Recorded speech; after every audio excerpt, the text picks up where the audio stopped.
الحمد لله الحمد لله نحمده ونستعينه ونؤمن به ونتوكل عليه ونعوذ بالله من شرور أنفسنا ومن سيئات أعمالنا. من يهده الله فلا مضل له ومن يضلل فلا هادي له، وأشهد أن لا إله إلا الله وحده لا شريك له، وأشهد أن محمدا عبده ورسوله، هو الذي أرسل رسوله بالهدى ودين الحق ليظهره على الدين كله وكفى بالله شهيدا. اللهم صل على محمد وعلى آل محمد كما صليت على إبراهيم وعلى آل إبراهيم، وبارك على محمد وعلى آل محمد كما باركت على إبراهيم وعلى آل إبراهيم إنك حميد مجيد. أما بعد فإن خير الحديث كتاب الله، وخير الهدي هدي محمد صلى الله عليه وسلم، وشر الأمور محدثاتها، وكل محدثة بدعة، وكل بدعة ضلالة. أيها الناس أوصيكم وإياي أولا بتقوى الله. يا أيها الذين آمنوا اتقوا الله حق تقاته ولا تموتن إلا وأنتم مسلمون. أعوذ بالله من الشيطان الرجيم. بسم الله الرحمن الرحيم. يا أيها الناس اتقوا ربكم الذي خلقكم من نفس واحدة وخلق منها زوجها وبث منهما رجالا كثيرا ونساء، واتقوا الله الذي تساءلون به والأرحام إن الله كان عليكم رقيبا. يا أيها الذين آمنوا اتقوا الله وقولوا قولا سديدا يصلح لكم أعمالكم ويغفر لكم ذنوبكم، ومن يطع الله ورسوله فقد فاز فوزا عظيما. قال تعالى في قرآنه الكريم: أعوذ بالله من الشيطان الرجيم. يسألك الناس عن الساعة قل إنما علمها عند الله وما يدريك لعل الساعة تكون قريبا. ബഹുമാന്യ മുഅ്മിനുകളെ, മുഅ്മിനാത്തുകളെ, സഹോദരന്മാരെ, സഹോദരികൾ, അല്ലാഹുവിനെ സൂക്ഷിച്ചുകൊണ്ട് ജീവിക്കണേ എന്ന് പ്രത്യേകം വസിയത്ത് ചെയ്യുകയാണ്, ഉപദേശിക്കുകയാണ്. സൂറത്തുൽ അഹ്സാബിലെ 63-ാമത്തെ വചനമാണ് ശ്രദ്ധയിൽപ്പെടുത്തിയത്. ജനങ്ങൾ നിന്നോട് ചോദിക്കുന്നു അന്ത്യനാളിനെ സംബന്ധിച്ച്. പറയുക, അതിനെ സംബന്ധിച്ചുള്ള അറിവ് റബ്ബിൻ്റെ, അള്ളാഹുവിൻ്റെ അടുക്കലാണ്. വമാ യുദ്രീക, നിനക്ക് എന്തറിയാം?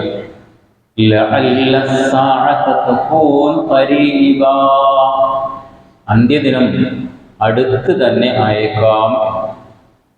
രണ്ടാഴ്ച മുമ്പ് ഈ വിഷയവുമായി ബന്ധപ്പെട്ട കാര്യങ്ങളായിരുന്നു നമ്മൾ മനസ്സിലാക്കുന്നത്. നമുക്കറിയാം, അല്ലാഹു സുബ്ഹാനഹു വ തആല അന്ത്യദിനവുമായി ബന്ധപ്പെട്ട് പറഞ്ഞൊരു കാര്യം തന്നെയാണ് وَإِن مِّن قَرْيَةٍ إِلَّا نَحْنُ مُهْلِكُوهَا قَبْلَ يَوْمِ الْقِيَامَةِ أَوْ مُعَذِّبُوهَا عَذَابًا شَدِيدًا كَانَ ذَلِكَ فِي الْكِتَابِ مَسْطُورًا. ഈ ഭൂലോകത്ത് ഒരൊറ്റ പട്ടണവും അന്ത്യദിനം സംഭവിക്കുന്നതിൻ്റെ മുമ്പ് അതിനെ നശിപ്പിക്കുകയോ അവിടെയുള്ള ആളുകൾക്ക് ശക്തമായ ശിക്ഷ വരികയോ ചെയ്യാതെ കാന ദാലിക ഫിൽ കിതാബി മസ്തൂറാ, അത് അല്ലാഹുവിൻ്റെ ഗ്രന്ഥത്തിൽ രേഖപ്പെട്ടു വെച്ചതാണ് എന്ന്. ദുരന്തം ഭയാനകമായിരുന്നു എന്ന് നമ്മളെല്ലാം മനസ്സിലാക്കി കഴിഞ്ഞു. അതിനെ ദൈവം കാരുണ്യവാനല്ല എന്ന നിലക്ക് ദൈവനിഷേധത്തിലേക്ക് ക്ഷണിക്കുവാൻ ഉപയോഗപ്പെടുത്തിയവരും മുതലെടുത്തവരും ഉണ്ടായിരുന്നു. എന്നാൽ അള്ളാഹു കാരുണ്യവാനല്ലേ? അള്ളാഹു കാരുണ്യവാനാണ്. എന്താ നമ്മൾ ഇതിൽ നിന്ന് മനസ്സിലാക്കേണ്ടത്? ഒരു വിശ്വാസി അള്ളാഹുവിൻ്റെ പലതരത്തിലുള്ള പരീക്ഷണങ്ങളും വിശ്വാസികൾക്കുണ്ടാകും, വ്യക്തിപരമായിട്ട് ഉണ്ടാകും. അതെന്തിനാണെന്ന് ചോദിച്ചാൽ അയാൾ അതിൽ നിന്ന് തൻ്റെ ഏതെങ്കിലും തരത്തിലുള്ള പോരായ്മയാണെങ്കിൽ അയാൾക്കൊരു ഓർമ്മപ്പെടുത്തലും, എന്നിട്ട് അയാൾ അതിൽ നിന്ന് പിന്തിരിഞ്ഞുകൊണ്ട് അള്ളാഹുവുമായി കൂടുതൽ അടുക്കാനും വേണ്ടിയാണ്. വലനുദീഖന്നഹും മിനൽ അദാബിൽ അദ്ന എന്ന് പറഞ്ഞിരിക്കുന്നത് അന്ത്യദിനം വരുന്നതിൻ്റെ മുമ്പുള്ള ശിക്ഷയെ സംബന്ധിച്ചാണ്.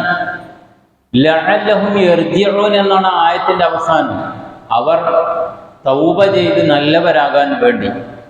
എന്നാൽ അതേപോലെ തന്നെ മറ്റ് ചിലപ്പോഴും ആ പരീക്ഷണങ്ങൾ ഉണ്ടാകാറുണ്ട് മറ്റ് കാരണങ്ങളാൽ. തൻ്റെ മുൻഗാമികൾ അല്ലെങ്കിൽ താനല്ലാത്ത മറ്റാളുകൾ ചെയ്തു വെക്കുന്ന ഏതെങ്കിലും തരത്തിലുള്ള കാരണങ്ങൾ കൊണ്ട് അങ്ങനെ ഉണ്ടായേക്കാം. അതാണ് ഖുർആൻ പറയുന്നത്, ലഹറൽ ഫസാദ് ഫിൽ ബർരി വൽ ബഹ്രി ബിമാ കസബത് ഐദിൻ നാസ്. മനുഷ്യരുണ്ടാക്കി തീർക്കുന്ന ദുരന്തങ്ങൾ, അങ്ങനെ അത് പ്രകൃതി ദുരന്തങ്ങളാകാം. ഇപ്പൊ ഹിരോഷിമയിലും നാഗസാക്കിയിലും ഒക്കെ ഇട്ട അണുബോംബിന്റെ പ്രസരണത്താൽ പിന്നീട് നൂറ്റാണ്ടുകളിലൂടെ ജനിക്കുന്ന ആളുകൾ, കുട്ടികൾക്ക് വരെ അംഗവൈകല്യങ്ങൾ സംഭവിക്കുന്നത് ആരുണ്ടാക്കി തീർത്തതാണ്? ഇതൊക്കെ ചരിത്രപരമായി സംഭവിക്കുന്നതാണ്. അതൊക്കെ യാഥാർത്ഥ്യമായി തെളിയിക്കപ്പെട്ടതും ചരിത്രപരമായ ഈ വസ്തുതയെ യാഥാർത്ഥ്യമായി തെളിയിക്കപ്പെട്ടിട്ടുണ്ട്. ഇതുപോലെ ചില ദുരന്തങ്ങൾ മുൻകാലത്ത് മനുഷ്യർ ചെയ്തതിനാൽ പിൽക്കാലത്തുള്ള ആളുകൾക്ക് ശിക്ഷയായിട്ടോ പരീക്ഷണമായിട്ടോ ഒക്കെ വന്നേക്കാം. അതുപോലെ തന്നെ ഒരു വിശ്വാസിയെ സംബന്ധിച്ചിടത്തോളം റബ്ബിൽ തവക്കുലാക്കിക്കൊണ്ട് അയാൾ മുന്നോട്ട് നീങ്ങുക എന്ന വിശ്വാസത്തെ ഒന്നുകൂടി ആർജിച്ചെടുക്കാനും പ്രാർത്ഥനാ നിർഭരമായ ജീവിതത്തിൽ അള്ളാഹുവിന് കീഴൊതുങ്ങാനുമാണ് ഇസ്ലാം ഇതിലൂടെ മനുഷ്യനെ പഠിപ്പിക്കുന്നത്. മാലിക് യൗമിദ്ദീൻ എന്ന് പറഞ്ഞത് എന്താ? പ്രതിഫല നാടിന്റെ ഉടമസ്ഥൻ. അങ്ങ് ഗസയിൽ 10,000-കണക്കിന് മനുഷ്യരെ കശാപ്പ് ചെയ്ത ആ കശാപ്പിന് വിധേയരായിക്കൊണ്ടിരിക്കുന്ന നിർദോഷികളായ കുറെ മനുഷ്യരുണ്ട്. അവർ ആ ശിക്ഷക്ക് അല്ലെങ്കിൽ ആ കുറ്റത്തിന്, മരണത്തിന് വിധേയരാകുന്നത് അവർ ചെയ്ത തെറ്റുകൊണ്ടല്ല.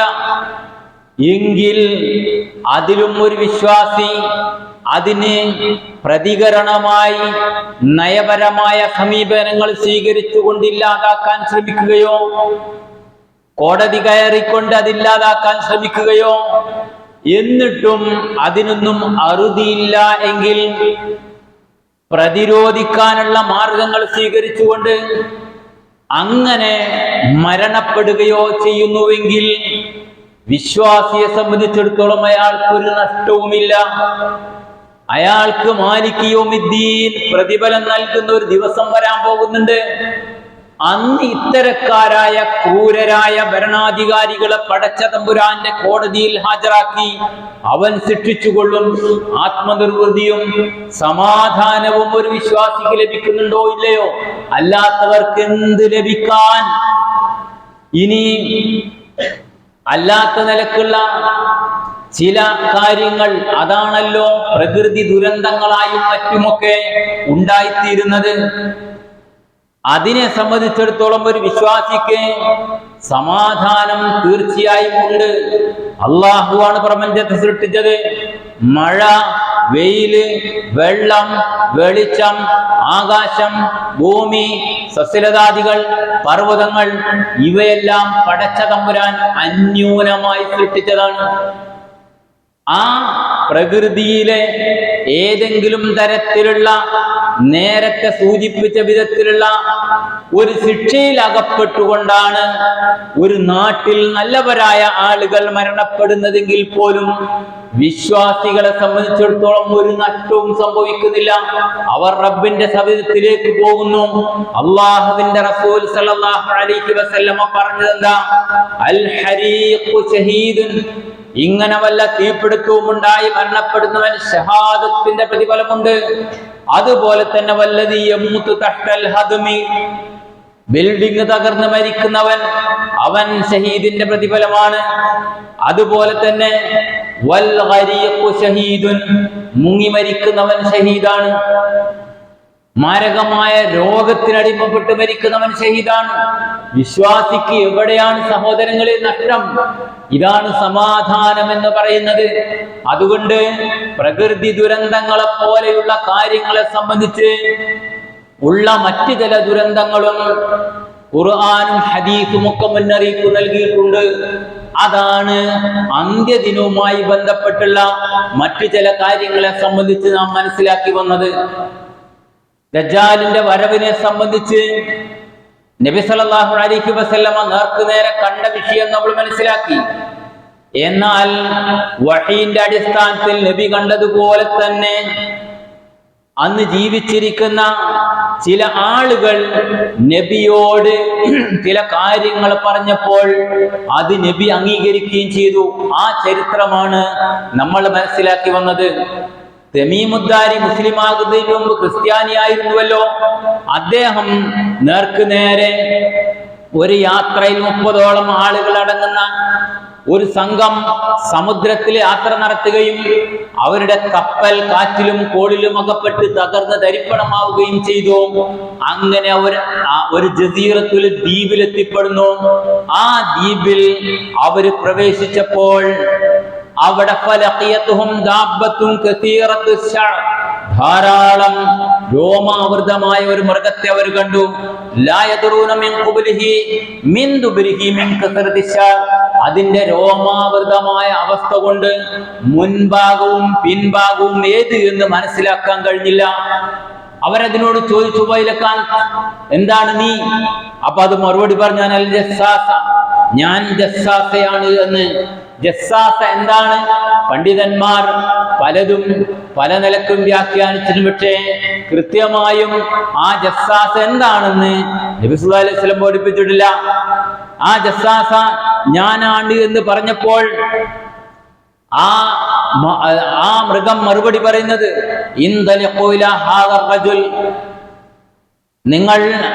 നിങ്ങളോട് എനിക്ക് പറയാനുള്ളത്, നിങ്ങൾ ഞാൻ പറയുന്ന ഒരു മനുഷ്യന്റെ അടുക്കൽ പോകണം.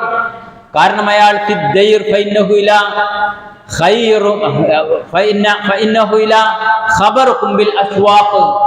ആ മഠത്തിൽ താമസിച്ചു കൊണ്ടിരിക്കുന്ന ആൾ, നിങ്ങൾ അയാളുടെ അടുക്കൽ പോകണം. അയാൾ നിങ്ങളിൽ നിന്ന് ചില വിവരങ്ങൾ കാത്തിരിക്കുന്നുണ്ട് എന്ന് തമീമുദ്ദാരി റഹ്മത്തുള്ളാഹി അലൈഹി പറയുകയാണ്. അദ്ദേഹം ഞങ്ങൾ ധൃതിയിൽ ആ സ്ഥലത്തേക്ക് ഞങ്ങൾ പോയി. കണ്ട് ഞങ്ങൾ അത്ഭുതപ്പെട്ടു, അല്ല പിശാചുമാണോ എന്ന് ഞങ്ങൾ ഭയപ്പെട്ടു. അവസാനം തമീമുദ്ദാരി ആ സ്ഥലത്തെത്തിയപ്പോൾ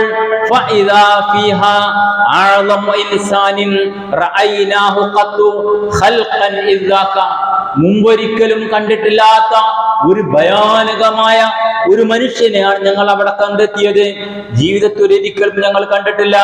മജ്മുഅത്തൻ യദാഹു ഇലാ ഉനഖിഹി, പെരടിയിലേക്ക് കൈകൾ ബന്ധിക്കപ്പെട്ടിട്ടുണ്ട്.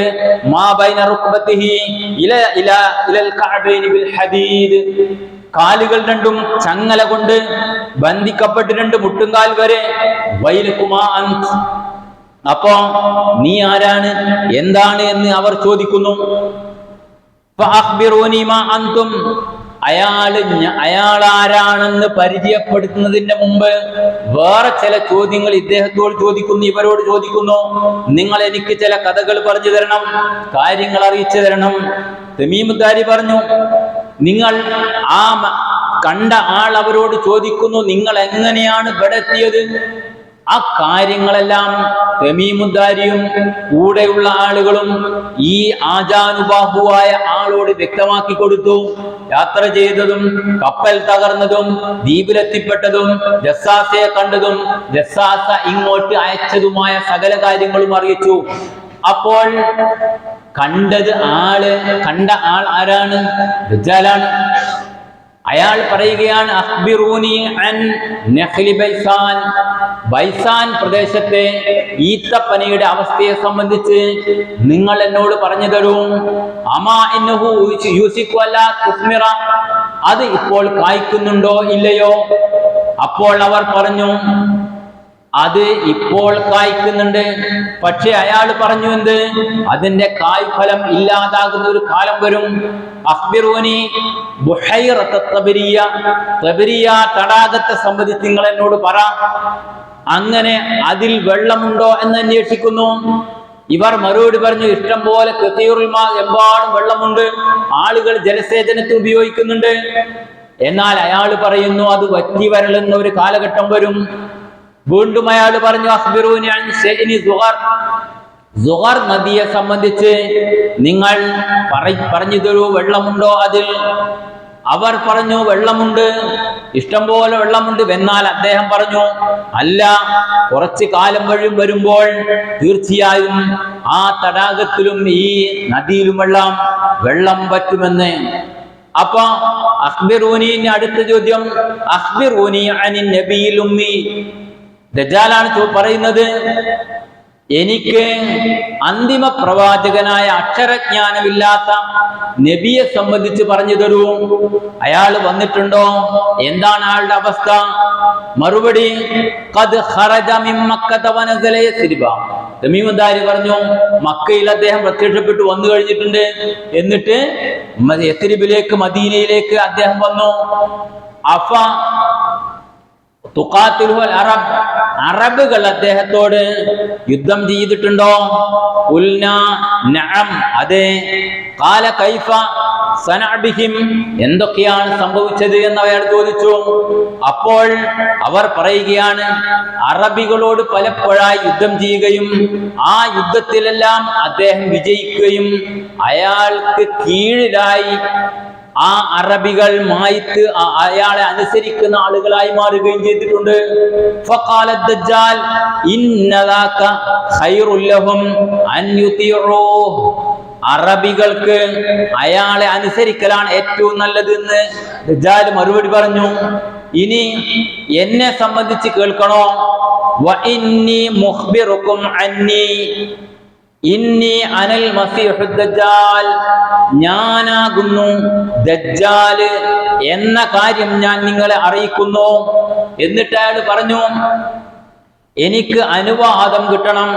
ആ അനുവാദം കിട്ടുമ്പോൾ ഞാൻ ഇറങ്ങി വരും. 40 ദിവസം കൊണ്ട് ഭൂമി മുഴുവനും ഞാൻ സഞ്ചരിച്ചു തീർക്കും. ഭൂമിയുടെ എല്ലാ ഭാഗങ്ങളിലും ഞാൻ എത്തും.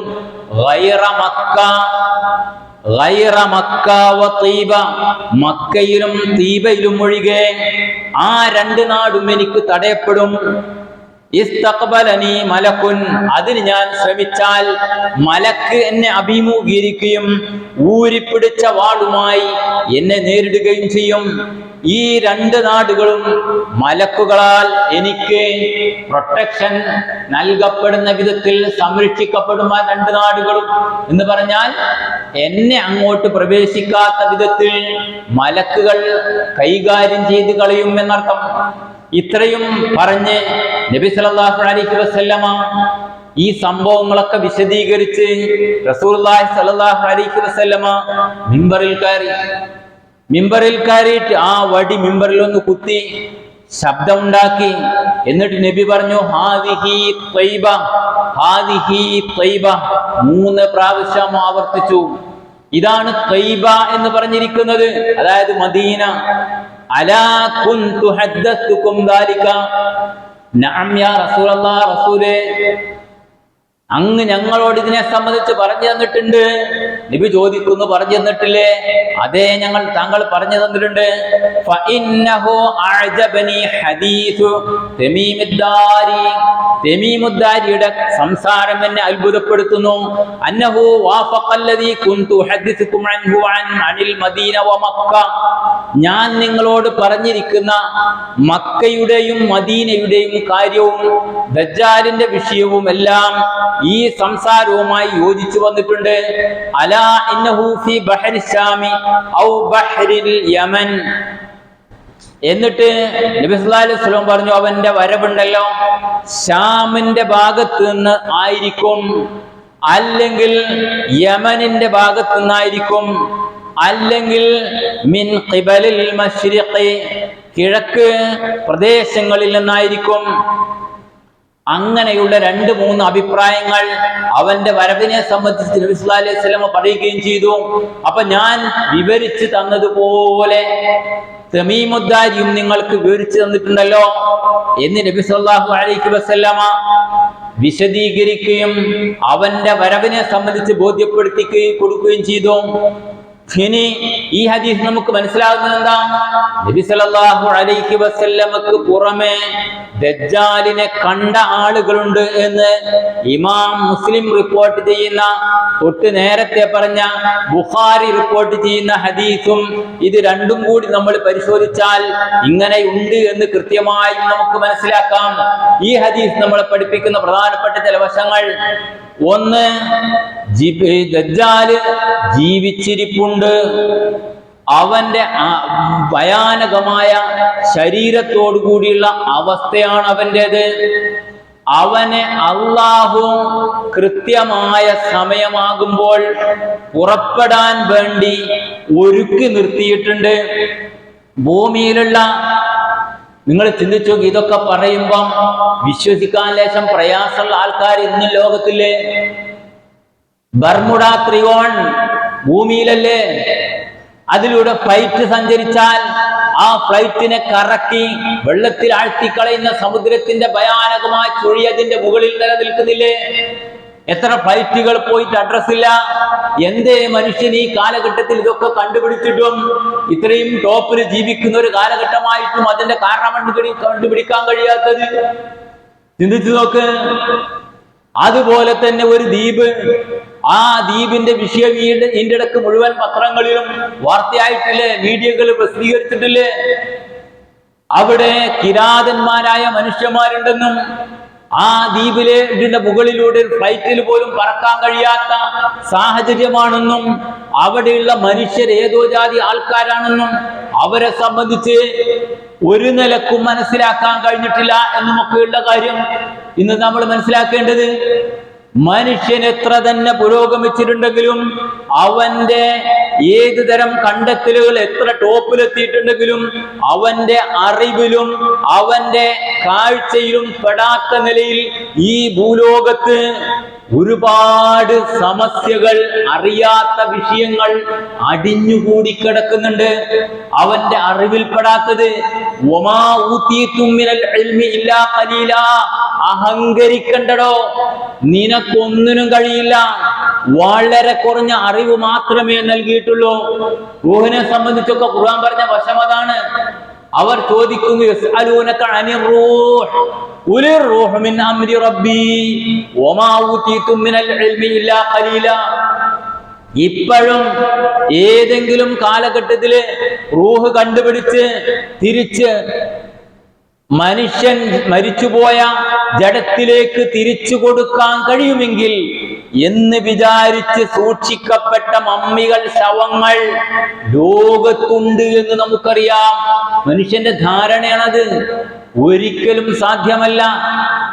ആ എവിടെ നിന്നാ റൂഹ് വരുന്നത്, എങ്ങോട്ടാ പോകുന്നത്? എന്തായിരുന്നാൽ ഞാൻ സൂചിപ്പിച്ചത്, മനുഷ്യന്റെ ഭൗതികമായ എല്ലാ സാഹചര്യങ്ങളും സൗകര്യങ്ങളും ഉപകരണങ്ങളും എല്ലാം ഉപയോഗപ്പെടുത്തിയിട്ടും ഇത്തരത്തിലുള്ള വിഷയങ്ങളെ സംബന്ധിച്ച് മനസ്സിലാക്കാൻ കഴിയുന്നില്ലെങ്കിൽ വരാൻ പോകുന്ന ദുരന്തങ്ങളെ സംബന്ധിച്ചോ അന്ത്യദിനവുമായി ബന്ധപ്പെട്ട വിഷയങ്ങളെ സംബന്ധിച്ചോ പരിശുദ്ധ ഖുർആനും ഹദീസും ഒക്കെ പറയുന്ന കാര്യങ്ങളിൽ എന്തിനു സംശയിക്കണം?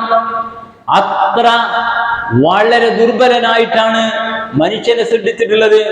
എന്നിട്ട് പിന്നെ നബി സല്ലല്ലാഹു അലൈഹി വസല്ലം പറഞ്ഞു, മാ ബൈന ഖൽഖി ആദമ ഇലാ ഖിയാമിസ് സാഅതി ഖൽഖുൻ അക്ബർ മിനദ് ദജ്ജാൽ.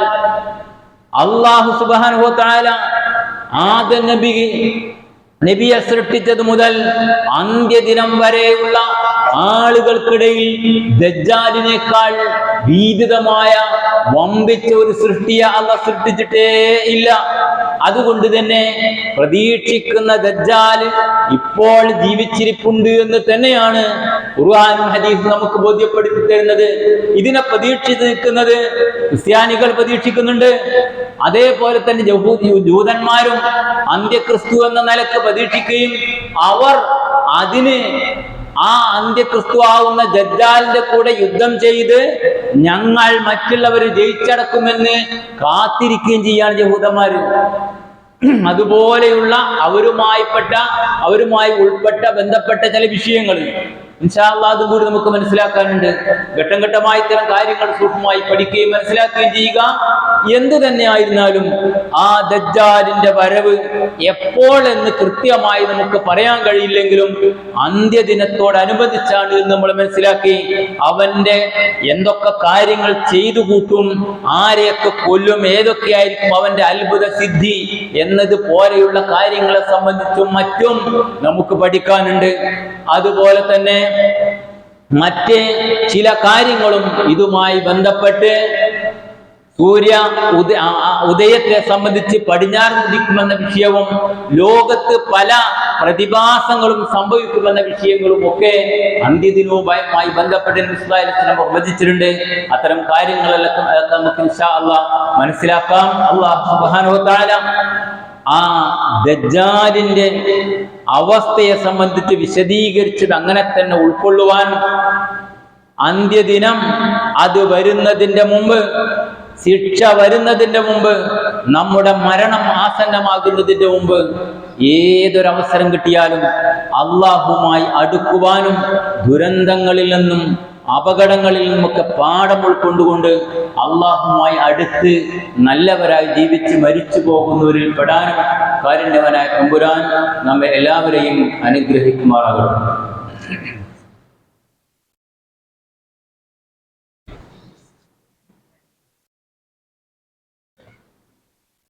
അൽഹംദുലില്ലാഹ് നഹ്മദുഹു വനസ്തഈനുഹു വനുഅ്മിനു ബിഹി വനതവക്കലു അലൈഹി.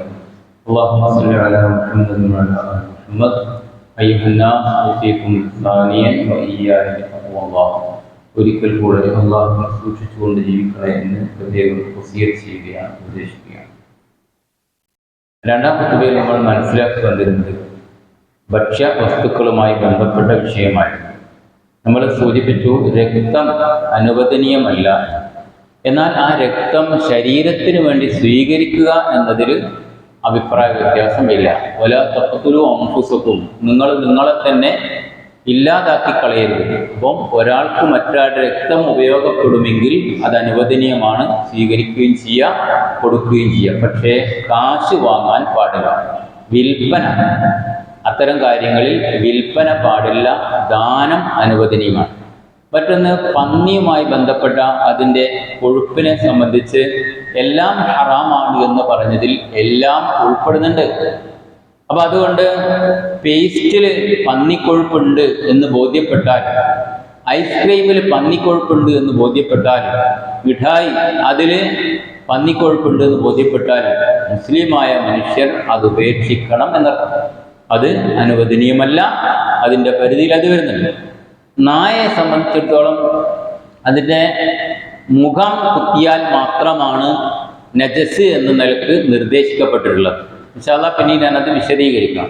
നനവോടുകൂടി ശരീരത്തിൽ തൊട്ടാൽ അല്ലെങ്കിൽ അതിൻ്റെ രോമം ശരീരത്തിൽ തൊട്ടുപോയാൽ അവിടെ 7 പ്രാവശ്യം കഴുകണമെന്ന നിർദ്ദേശമൊന്നും ഇല്ല.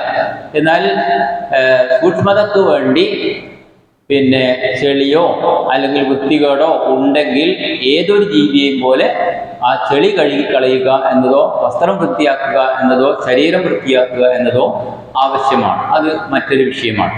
പിന്നെ കടൽപ്പന്നി, മുള്ളൻ പന്നി പോലെയുള്ളവ, പന്നി എന്ന് നമ്മൾ പേരിടുന്നു എന്ന് ചോദിച്ചാൽ യഥാർത്ഥത്തിൽ പന്നിയല്ല, കടലിലെ ഒരു പ്രത്യേക പന്നിയോട് ആകൃതിയുള്ള ഒരു ജീവിയാണ്. മുള്ളൻ എന്നതാണ് മുള്ളൻ പന്നിയുടെ പന്നി എന്ന ഭാഗം ഒഴിവാക്കേണ്ടത്. അത് കാട്ടിലും മറ്റുമൊക്കെയാണ് സാധാരണ ഗതിയിൽ കണ്ടുവരുന്നത്. അപ്പൊ ഈ ജീവിയെ സംബന്ധിച്ചിടത്തോളം അതിൻ്റെ മാംസം ഇമാം ഖുർത്തുബി റഹ്മത്തുള്ളാഹി അലൈഹി പറഞ്ഞിരിക്കുന്നത് ലം യൻഹ അൻഹു ശൈഉൻ എന്നാണ്. ഇത്തരം വിഷയങ്ങളിൽ വിരോധിക്കപ്പെട്ട യാതൊരു രേഖയും ഇല്ല. മുള്ളന്റെ കാര്യത്തിലും അങ്ങനെ തന്നെയാണ്. വിരോധിക്കപ്പെട്ട രേഖകളൊന്നും തെളിവോടുകൂടി സഹീഹായ നിലക്ക് വന്നിട്ടില്ല. അതുകൊണ്ട് തന്നെ അറുത്താൽ ഭക്ഷിക്കൽ അനുവദനീയമാണ്. വമാ ഉഹില്ല ലിഗൈരില്ലാഹി ബിഹി എന്നതാണ് ഖുർആനിൽ പറഞ്ഞിരിക്കുന്ന മറ്റൊരു കാര്യം. അള്ളാഹുവിന്റെ മാർഗത്തിലല്ലാതെ അറുക്കപ്പെട്ടത്. വളരെ വിശാലമാണ് ആ വിഷയം. അതായത് ഇമാം നവവി റഹ്മത്തുള്ളാഹി അലൈഹി ഇത് സംബന്ധമായി പറഞ്ഞിരിക്കുന്നത്, മുറാദുൽ ഹദീത്തിന്റെ ഉദ്ദേശം സ്വൽബ് അല്ലെങ്കിൽ സ്വലീബ്, കുരിശ്, അതുപോലെ സനം, വിഗ്രഹം, ഈസ, മൂസ, കഅബക്ക് വരെ മൂസാ നബിക്ക് വേണ്ടി, ഈസാ നബിക്ക് വേണ്ടി, പ്രവാചകന്മാർക്ക് വേണ്ടി പോലെയുള്ള കുരിശ്, ഇതിനൊക്കെ വേണ്ടി അറുക്കപ്പെടുന്നത് ഇതിന്റെ പരിധിയിൽ വരും, ഭക്ഷിക്കാൻ പാടില്ല എന്ന് തന്നെ പറഞ്ഞതായിട്ട് കാണാൻ കഴിയും. ഇനി കാരണം അതിന്റെ ഉദ്ദേശം അങ്ങനെയാണല്ലോ, അതുകൊണ്ട് തന്നെയാണ് ഉദ്ദേശം മാറിപ്പോകുന്ന സാഹചര്യം ഉണ്ടാകാതിരിക്കാൻ ഉലുഹിയ്യത്തിനെ പറ്റി നമ്മൾ കേട്ടതാണ്. അതിന്റെ മൃഗത്തിന്റെ രക്തമോ അള്ളാന്റെ അടുക്കൽ എത്തുന്നല്ല, വലാക്കി യനാലുഹു തഖ്വ മിൻകും, നിങ്ങളെ തഖ്വയാക്കുന്നത്. അപ്പൊ അറുക്കുന്ന വൈദ്യശേഖരൻ അർക്കാണെങ്കിലും, നബിക്ക് അർക്കാണെങ്കിലും, ഈസാ നബിക്ക് അർക്കാണെങ്കിലും അത് എത്തുന്നത് നമ്മളുടെ മനസ്സിന്റെ തഖ്വയാണ്. അപ്പൊ മനസ്സിന്റെ തഖ്വ അള്ളാഹു അല്ലാത്തവർക്കാകുമ്പോഴേക്ക് അത് ശിർക്കായി മാറി. അതുകൊണ്ട് തന്നെ അള്ളാഹു അല്ലാത്തവർക്ക് അറുത്തത് ഭക്ഷിക്കാനോ അറുക്കാനോ പാടില്ല. അതുപോലെ നഹാ റസൂലുള്ളാഹി സ്വല്ലല്ലാഹു അലൈഹി വസല്ലം അറാബികൾക്കിടയിലുള്ള മത്സരത്തിന് വേണ്ടിയിട്ടുള്ള അറിവ്, പന്തയം വെച്ചിട്ടുള്ള അറിവ്, അത് സംബന്ധമായ അലി റളിയല്ലാഹു അൻഹു കൂഫയിലെത്തിയപ്പോൾ അവിടെ ഫർസ്ദഖും ഇബ്നു സബീലും തമ്മിലുള്ള ഇബ്നു വസീലും രണ്ട് കവികളെ തമ്മിലുള്ള മത്സരം അവർ പന്തയം വെച്ചു. ജയിക്കുന്നവര് 100 ഒട്ടകത്തെ അറുത്ത് വിതരണം ചെയ്യാം എന്ന്. അപ്പൊ അതോടുകൂടെ ആ വിഷയത്തിൽ അലി റളിയല്ലാഹു അൻഹു പറഞ്ഞെന്താ, യാ അയ്യുഹന്നാസ്, മനുഷ്യരെ, ലാ തഅകുലൂ മിൻ ലുഹൂമിഹ, ആ ഭക്ഷണങ്ങൾ കഴിക്കാൻ പാടില്ല. ഫഇന്നഹാ ഉഹില്ല ലിഗൈരില്ലാഹ് ബിഹി, അല്ലാഹു അല്ലാത്തവർക്ക് അറുക്കപ്പെട്ടതിന്റെ പരിധിയിൽ അത് വരും എന്നാണ്. ഇൻഷാ അല്ലാഹ് ഇത്തരം കാര്യങ്ങൾ പിന്നീട് കൂടുതൽ മനസ്സിലാക്കാം. സംശയമുള്ളവർക്ക് ചോദിക്കുകയും പഠിക്കുകയും ചെയ്യുക. സൂക്ഷ്മത പാലിക്കുക. ഇത്തരം കാര്യങ്ങളിൽ അല്ലാഹു സുബ്ഹാനഹു വ തആല സൂക്ഷ്മമായി ഇത്തരം കാര്യങ്ങൾ ഉൾക്കൊള്ളാനും തെറ്റുവരാത്ത വിധത്തിൽ ജീവിതം നയിച്ച് നല്ലവരായി മരിച്ചു പോകാനും അല്ലാഹു നമ്മെ അനുഗ്രഹിക്കുമാറാകട്ടെ. സഹോദരങ്ങളെ, രോഗികളായി പ്രയാസപ്പെടുന്ന പലരും കൊണ്ട് വസിയത്ത് ചെയ്തിട്ടുണ്ട്. അല്ലാഹുവേ, നീ അവർക്ക് പൂർണ്ണ ശിഫയും ആരോഗ്യവും പ്രദാനം ചെയ്യുന്ന തമ്പുരാനും, അതുപോലെ മാരകമായ അത്തരം രോഗങ്ങളിൽ നിന്നും ചെറുതും വലുതുമായ പ്രയാസങ്ങളിൽ നിന്നും ഞങ്ങളെല്ലാവരെയും കാത്തുരക്ഷിക്കുന്ന തമ്പുരാനും, മരണപ്പെട്ടു പോയവർ അവർക്ക് വേണ്ടി ദുആ ചെയ്യണമെന്ന് ആവശ്യപ്പെട്ടവരുണ്ട്. അല്ലാഹുവേ, നീ അവർക്ക് മഗ്ഫിറത്തും റഹ്മത്തും നൽകുകയും അവരുടെ ഖബറുകൾ വിശാലമാക്കി അനുഗ്രഹിക്കുകയും ചെയ്യുന്ന തമ്പുരാനെ, എല്ലാവിധ ദുരന്തങ്ങളിൽ നിന്നും അപകടങ്ങളിൽ നിന്നും പെട്ടെന്നുള്ള മരണങ്ങളിൽ നിന്നും എല്ലാം ഞങ്ങളെ കാത്തുരക്ഷിക്കുന്ന തമ്പുരാനെ, കുടുംബത്തിൽ സമാധാനവും ആശ്വാസവും പ്രദാനം ചെയ്യുകയും നല്ല മക്കളായി വളർന്നു വരാൻ മക്കൾക്ക് നീ തൗഫീഖ് നൽകി അനുഗ്രഹിക്കുകയും ചെയ്യുന്ന തമ്പുരാനെ, അല്ലാഹുവേ, എല്ലാവിധ ഇബാദത്തുകളും ഞങ്ങളിൽ നിന്നും സ്വീകരിക്കുകയും ഈമാനോട് മരിച്ചു പോകാനും നാളെ പരലോകത്ത് സ്വർഗത്തിൽ ഒരുമിച്ച് കൂടുന്ന മുഅ്മിനുകളിൽ പെടാനും നീ ഞങ്ങളെ അനുഗ്രഹിക്കുന്ന റഹ്മാനെ. والمسلمين والمسلمات الأحياء منهم والأموات إنك مجيب الدعوات يا قاضي الحاجات. ربنا آمنا فاغفر لنا ذنوبنا وغفر لنا سيئاتنا وتوفنا مع الأبرار. ربنا تقبل منا إنك أنت السميع العليم وتب علينا إنك أنت التواب الرحيم.